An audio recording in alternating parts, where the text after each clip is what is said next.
नमस्कार दोस्तों। चीन का जासूसी जहाज श्रीलंका के माध्यम से भारत के पास पहुंच गया है। हिंद महासागर में जो मन्नार की खाड़ी है वहां पर पहुंच गया है।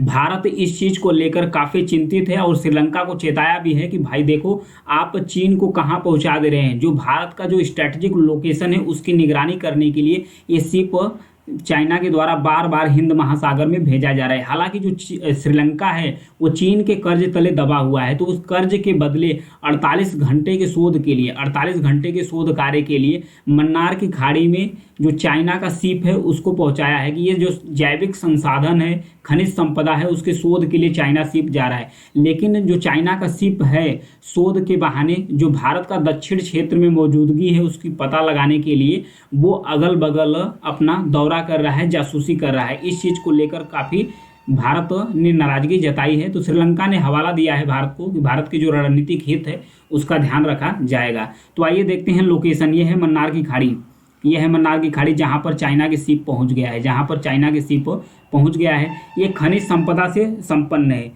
खनिज संपदा से संपन्न है। इसमें बताया जाता है कि जो मन्नार की खाड़ी है यहाँ पर लगभग 260 अरब डॉलर, ध्यान रखिएगा, 260 अरब डॉलर के तेल और गैस भंडार यहाँ पर मौजूद है। 2011 में इसे आइडेंटिफाई किया गया था। कब? 2011 में इसे आइडेंटिफाई किया गया था कि यहाँ पर प्राकृतिक गैस और तेल के भंडार है। अगर इसे श्रीलंका के द्वारा ये भारत के तट से लेकर ये जो उत्तर पश्चिम वाला इलाका है श्रीलंका का, यहाँ तक तेल और गैस के भंडार है। अगर इसको श्रीलंका द्वारा इसको दोहन किया जाता है तो 60 सालों तक, आने वाले 60 सालों तक जो श्रीलंका की ऊर्जा ज़रूरत है उसको ये पूरा कर सकता है। लेकिन श्रीलंका दबा हुआ है चीन के कर्ज से, चीन के कर्ज से दबा हुआ है। इस वजह से जो निगरानी के लिए 48 घंटे के जो शोध कार्य है उसके लिए अलाउ कर दिया है चाइनीज शिप को। लेकिन चाइना के जो शिप है वो जासूसी कर रहा है और कहीं ना कहीं जो दक्षिण भारत है, दक्षिण भारत और उत्तरी हिंद महासागर में जो भारत की मौजूदगी है उसका भी धीरे धीरे चाइना पता लगा रहा है। इसके अलावा जो मन्नार की खाड़ी है इसमें 3 अलग अलग इकोसिस्टम भी हैं, 3 इसमें अलग अलग इकोसिस्टम है। एक तो यहाँ पर कोरल रीफ है, उसके बाद समुद्री घास है, यहाँ पर समुद्री घास है, उसके बाद मैंग्रोव वन है, उसके बाद यहाँ पर मैंग्रोव वन है। इस इलाकों को समुद्री जैव विविधता के मामले में सबसे समृद्ध क्षेत्र माना जाता है। ये जो इलाका है पूरा, इस इलाकों को जो जैव विविधता के क्षेत्र में इसे सबसे समृद्ध माना जाता है। यहाँ पर बताया जाता है कि 4223 किस्म के यानी कि प्रकार के यहाँ पर पौधे रहते हैं। 4223 किस्म के यहाँ पर पौधे या जीव रहते हैं। श्रीलंका पर जो चीन का कर्ज है, श्रीलंका पर जो चाइना का कर्ज है, चाइना का कर्ज श्रीलंका द्वारा जितने भी कर्ज लिए गए हैं उसमें से जो 53% कर्ज है, जो 53% कर्ज है अकेले चाइना द्वारा लिया गया है। अकेले चाइना से लिया गया है। किसके? श्रीलंका द्वारा। श्रीलंका द्वारा जो 53% कर्ज है, जितना भी उसका कर्ज है 53% अकेले चाइना दिया है। तो उस कर्ज को चुकाने के लिए जो श्रीलंका है 99 वर्ष के लिए यहाँ पर हम्बनटोटा बंदरगाह है उसे भी लीज पर दे दिया है 99 वर्ष के लिए श्रीलंका।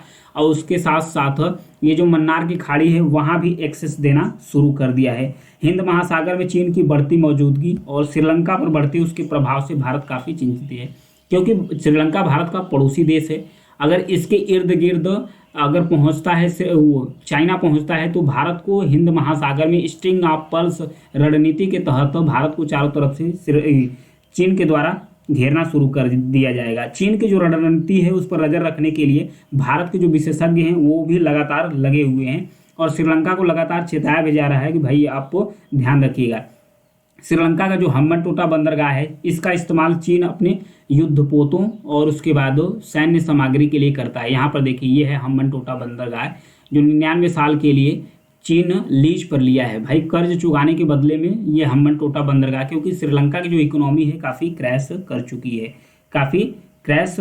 चुकी है, तो ये दिया गया है 99 वर्ष पर। ये जो बंदरगाह है हिंद महासागर में ये काफ़ी समृद्ध है, जैव विविधता है। यहाँ पर चाइना जो अपना सैन्य युद्धपोत और जो जैव ईंधन है यहीं से चाइना भरता है। भरने के बाद हिंद महासागर में अपनी जो शिप है, जासूसी शिप है, इसको टहलाता रहता है और भारत की भी निगरानी करता है श्रीलंका के बहाने। ऐसे में भारत चिंतित होना भारत का लाजमी है। हालांकि श्रीलंका ने भारत को भरोसा दिलाया है, श्रीलंका ने भारत को भरोसा दिलाया है कि भारत का जो रणनीतिक हित है, भारत का जो रणनीतिक हित है उसका ध्यान रखा जाएगा। ऐसा कोई भी कार्य नहीं किया जाएगा, मतलब ऐसा कोई भी एक्सेस चाइना को नहीं दिया जाएगा कि चाइना भारत की निगरानी कर सके। केवल 48 घंटे के लिए श्रीलंका द्वारा कहा जा रहा है, केवल 48 घंटे के लिए मन्नार की खाड़ी में शोध कार्य के लिए चाइना को यहाँ पर एक्सेस दिया गया है कि आप शोध कार्य के लिए यहाँ पर जा सकते हैं, और पूरी निगरानी और पूरी सुरक्षा भारत का ध्यान रखा जा रहा है। श्रीलंका की तरफ से भारत को भरोसा दिलाया गया है, लेकिन फिर भी श्रीलंका को आगाह किया गया है भारत के द्वारा कि आप ध्यान रखिएगा चाइना कहीं और भी भारत का निगरानी न कर पाए, और इसके साथ साथ जो दोनों देशों के रिलेशन हैं ये भी अपना अच्छे से बरकरार रहे। तो ये थी आज के लिए इतनी जानकारी। जो चीन का जो जासूसी शिप है वो कहाँ पर, हिंद महासागर में भारत की जो जासूसी करने के लिए चाइना लगातार कोशिश कर रहा है, क्योंकि भारत और चाइना के बीच में जो रिलेशन है वो खराब है। डोकलाम विवाद से लेकर चाइना और भारत के बीच में जो बॉर्डर विवाद है वो भी लगातार लगा रहता है। और भी जो जानकारी मिलेगी बताता रहूँगा। तो इसके आज के लिए न्यूज़ इतना ही है। Thank you.